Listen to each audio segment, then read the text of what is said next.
عمران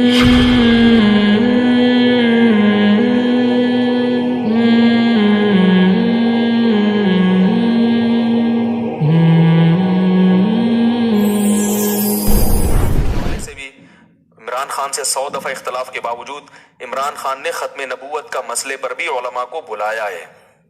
علماء سے ملاقات کی پوری کوشش کی، مگر بہت سے علماء، میں نام لینا مناسب نہیں سمجھتا، وہ عمران خان سے بولو بھائی نہیں ملے، ان کی کوئی سیاسی مجبوریاں تھیں یا کیا تھا، وہ یہ سمجھتے تھے کہ ہمیں کیش کرا رہا ہے، واللہ عالم۔ لیکن ایک اصولی بات ہے کہ جب آپ کو بلایا جا رہا ہے، علماء کو ساتھ بٹھانے کی حکومت کوشش کر رہی ہے، اور آپ اپنی سیاسی مجبوریاں یا کسی بھی بیس پر آپ نہیں بیٹھ رہے، تو پھر جب آپ کے خلاف قانون سازی ہوگی تو پھر آپ کو احتجاج کرنے کی اجازت، وہ کہہ سکتا ہے بھائی میں نے بلایا تھا آپ نہیں آئے، ختم، اب آپ کیوں مجھے قادیانی اور یہودی ایجنٹ کے تانے دے رہے ہو؟ تو ایسا ہوا ہے کہ عمران خان نے کوشش کی علماء کو ساتھ بٹھانے کی، چند علماء کو جو مشہور علماء ہیں، یعنی بڑے طبقے کے علماء ہیں، لیکن ان علماء نے انکار کر دیا۔ میں ان علماء پہ طنز نہیں کر رہا، ہو سکتا ہے ان کی کوئی مجبوری ہو کہ بھئی ہمیں کیش کرانا چاہ رہا ہے یا کیا کرنا چاہ رہا ہے، لیکن بات یہ ہے کہ ہم دلوں کا حال نہیں جانتے، ایسے تو کوئی بھی کہہ سکتا ہے، تو اس کے لیے حجت تمام ہو سکتی تھی۔ تو اللہ تعالیٰ مولانا طارق صاحب کو دنیا اور آخرت کی بھلائیاں دے، انہوں نے آگے بڑھ کے قدم اٹھایا تاکہ علماء اور حکومت کے درمیان فاصلے، اگر وہ بھی کہتے جاؤ تم یہودی ایجنٹ ہے، تو پتہ نہیں کیا کہ جو فوج الزامات لگ رہے ہیں، تو وہ کہتا ٹھیک ہے بھائی ٹھیک ہے، پھر ہم نے جو یہ نعرہ لگایا مدینہ کی ریاست، ہم یہ نعرہ واپس لے رہے ہیں، یہ ملک سیکولر بنے گا، یہ اسلام کا قلعہ بنی نہیں سکتا۔ اس کے پاس ایک جواز ہوتا، اب ممکن ہے مدینہ کی ریاست بنائے یا نہ بنائے یہ تو میں نہیں جانتا، لیکن حجت تو تام ہو گئی نا، کہہ تو سکتے ہیں کہ آپ دعوے کیا کر رہے تھے اور آپ کر کیا رہے ہو۔ ان سے پہلے جو حکمران تھے وہ تو اسلام کا نام لینا ہی چھوڑ دیا تھا۔ میں ذاتی طور پر عمران خان کی جو بھی تقریر میں نے سنی ہے بلا مبالغہ، مجھے نہیں پتا کہ وہ یہودی ایجنٹ ہے یا نہیں ہے، مجھے نہیں پتا، لیکن اللہ کی قسم ان تقریروں میں جو مزہ آیا ہے وہ ایسے لگتا ہے جیسے کوئی عالم دین اور مولوی تقریر کر رہا ہو۔ اس طرح کی تقریریں ہمارے سابق حکمران نہیں کرتے۔ ہاں اس تقریر میں اگر اس عمران خان کی کہیں زبان لڑکھڑائے گی اس کو لوگ پکڑ کے بیٹھ جاتے ہیں۔ بات آ رہی ہے سمجھ؟ حضرت مولانا طارق صاحب نے یہ کہا کہ عمران خان کی بیوی پورے شرعی پردے میں آئی ہے، ماشاءاللہ، یہ پہلی دفعہ پاکستان میں ہوا ہے، تو یہ اچھی بات ہے نا۔ اگر اسکرٹ پہن کے آتی، سب انگلیاں اٹھاتے، دیکھو ہم تو کہہ رہے تھے نا یہودی ایجنٹ ہے، برقعے میں آ گئی تو یہ کیا ہے؟ یہ کیموفلاج ہے، یہ لوگوں کو اب یہ خام خواہ میں شو مارنا ہے کہ ہم بھی کیا ہیں تھوڑا سا دین سے۔ تو آپ نے جب یہ فیصلہ کیا ہوا ہے کہ ہر چیز کو آپ نے الٹا ہی لے کے جانا ہے، تو پی ٹی آئی کے صدر کی بات نہیں کر رہا، میں حکومت کی بات کر رہا ہوں۔ پھر حکومت یہ کہے گی، کہنے میں حق بجانب ہوگی کہ ان مولویوں کو مطمئن کرنا ہمارے بس میں نہیں ہے، یہ نہیں مطمئن ہوں گے، کچھ بھی کر لو۔ تو میرے بھائی اس سے علماء کو نقصان ہوگا، اس سے مذہب کو نقصان ہوگا۔ تو میں پھر یہ کہہ دوں کہ میں ہر چیز میں پی ٹی آئی کی یا عمران، اور پی ٹی آئی کی تو بات ہی نہیں کر رہا میں، پی ٹی آئی میں تو عجیب چیزیں پڑی ہوئی ہیں، ایک فواد چودھری بھی ہے پی ٹی آئی میں، اس کو خدا نخواستہ میرا بیان آپ فواد چودھری کے حق میں نہ لے کے جائیں،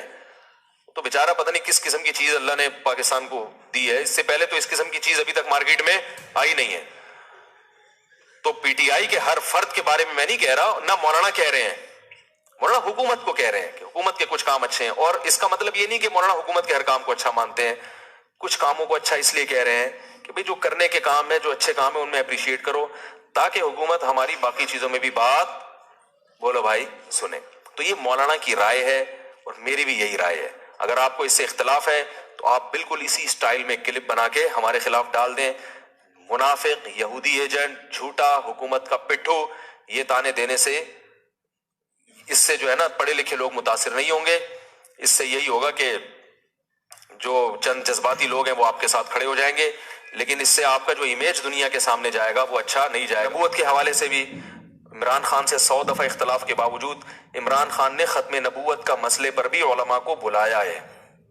علماء سے ملاقات کی پوری کوشش کی، مگر بہت سے علماء، میں نام لینا مناسب نہیں سمجھتا، وہ عمران خان سے بولو بھائی نہیں ملے، ان کی کوئی سیاسی مجبوریاں تھیں یا کیا تھا، وہ یہ سمجھتے تھے کہ ہمیں کیش کرا رہا ہے، واللہ عالم. لیکن ایک اصولی بات ہے کہ جب آپ کو بلایا جا رہا ہے، علماء کو ساتھ بٹھانے کی حکومت کوشش کر رہی ہے، اور آپ اپنی سیاسی مجبوریاں یا کسی بھی بیس پر آپ نہیں بیٹھ رہے، تو پھر جب آپ کے خلاف قانون سازی ہوگی تو پھر آپ کو احتجاج کرنے کی اجازت. وہ کہہ سکتا ہے بھائی میں نے بلایا تھا، آپ نہیں آئے، ختم، اب آپ کیوں مجھے قادیانی اور یہودی ایجنٹ کے تانے دے رہے ہو. تو ایسا ہوا ہے کہ عمران خان نے کوشش کی علماء کو ساتھ بٹھانے کی، چند علماء کو جو مشہور علماء ہیں، یعنی بڑے طبقے کے علماء ہیں، لیکن ان علماء نے انکار کر دیا. میں ان علماء پہ طنز نہیں کر رہا، ہو سکتا ہے ان کی کوئی مجبوری ہو کہ بھئی یہ ہمیں کیش کرانا چاہ رہا ہے یا کیا کرنا چاہ رہا ہے، لیکن بات یہ ہے کہ ہم دلوں کا حال نہیں جانتے. ایسے تو کوئی بھی کہہ سکتا ہے، تو اس کے لیے حجت تمام ہو سکتی تھی. تو اللہ تعالیٰ مولانا طارق صاحب کو دنیا اور آخرت کی بھلائیاں دے، انہوں نے آگے بڑھ کے قدم اٹھایا تاکہ علماء اور حکومت کے درمیان فاصلے. اگر وہ بھی کہتے جاؤ تم یہودی ایجنٹ ہے، تمہیں تو پتہ نہیں کیا کیا جو فوج الزامات لگ رہے ہیں، تو وہ کہتا ٹھیک ہے بھائی، ٹھیک ہے، پھر ہم نے جو یہ نعرہ لگایا مدینہ کی ریاست، ہم یہ نعرہ واپس لے رہے ہیں، یہ ملک سیکولر بنے گا، یہ اسلام کا قلعہ بنی نہیں سکتا. اس کے پاس ایک جواز ہوتا. اب ممکن ہے مدینہ کی ریاست بنائے یا نہ بنائے یہ تو میں نہیں جانتا، لیکن حجت تو تام ہو گئی نا. کہہ تو سکتے ہیں کہ آپ دعوے کیا کر رہے تھے اور آپ کر کیا رہے ہو. ان سے پہلے جو حکمران تھے وہ تو اسلام کا نام لینا ہی چھوڑ دیا تھا. میں ذاتی طور پر عمران خان کی جو بھی تقریر میں نے سنی ہے بلا مبالغہ، مجھے نہیں پتا کہ وہ یہودی ایجنٹ ہے یا نہیں ہے، مجھے نہیں پتا، لیکن اللہ کی قسم ان تقریروں میں جو مزہ آیا ہے وہ ایسے لگتا ہے جیسے کوئی عالم دین اور مولوی تقریر کر رہا ہو. اس طرح کی تقریریں ہمارے سابق حکمران نہیں کرتے. ہاں اس تقریر میں اگر اس عمران خان کی کہیں زبان لڑکھڑائے گی اس کو لوگ پکڑ کے بیٹھ جاتے ہیں. بات آ رہی ہے سمجھ میں؟ حضرت مولانا طارق صاحب نے یہ کہا کہ عمران خان کی بیوی پورے شرعی پردے میں آئی ہے، ماشاءاللہ، یہ پہلی دفعہ پاکستان میں ہوا ہے، تو یہ اچھی بات ہے نا. اگر اسکرٹ پہن کے آتی سب انگلیاں اٹھاتے، دیکھو ہم تو کہہ رہے تھے نا یہودی ایجنٹ ہے. برقعے میں آ گئی تو یہ کیا ہے؟ یہ کیموفلاج ہے. یہ لوگوں کو اب یہ خام خواہ میں شو مارنا ہے کہ ہم بھی کیا ہے تھوڑا سا دین سے. تو آپ نے جب یہ فیصلہ کیا ہوا ہے کہ ہر چیز کو آپ نے الٹا ہی لے کے جانا ہے،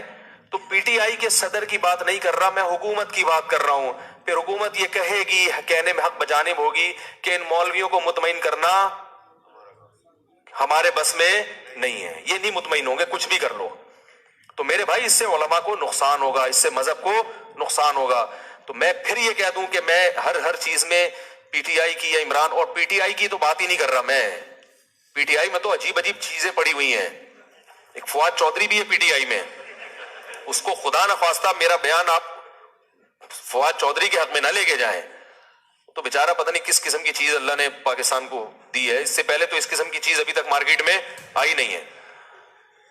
تو پی ٹی آئی کے ہر فرد کے بارے میں نہیں کہہ رہا، نہ مولانا کہہ رہے ہیں، مولانا حکومت کو کہہ رہے ہیں کہ حکومت کے کچھ کام اچھے ہیں. اور اس کا مطلب یہ نہیں کہ مولانا حکومت کے ہر کام کو اچھا مانتے ہیں، کچھ کاموں کو اچھا اس لیے کہہ رہے ہیں کہ بھئی جو کرنے کے کام ہے، جو اچھے کام ہیں ان میں اپریشیٹ کرو، تاکہ حکومت ہماری باقی چیزوں میں بھی بات بولو بھائی سنیں. تو یہ مولانا کی رائے ہے اور میری بھی یہی رائے ہے. اگر آپ کو اس سے اختلاف ہے تو آپ بالکل اسی سٹائل میں کلپ بنا کے ہمارے خلاف ڈال دیں. منافق، یہودی ایجنٹ، جھوٹا، حکومت کا پٹھو، یہ تانے دینے سے اس سے جو ہے نا پڑھے لکھے لوگ متاثر نہیں ہوں گے. اس سے یہی ہوگا کہ جو چند جذباتی لوگ ہیں وہ آپ کے ساتھ کھڑے ہو جائیں گے، لیکن اس سے آپ کا جو امیج دنیا کے سامنے جائے گا وہ اچھا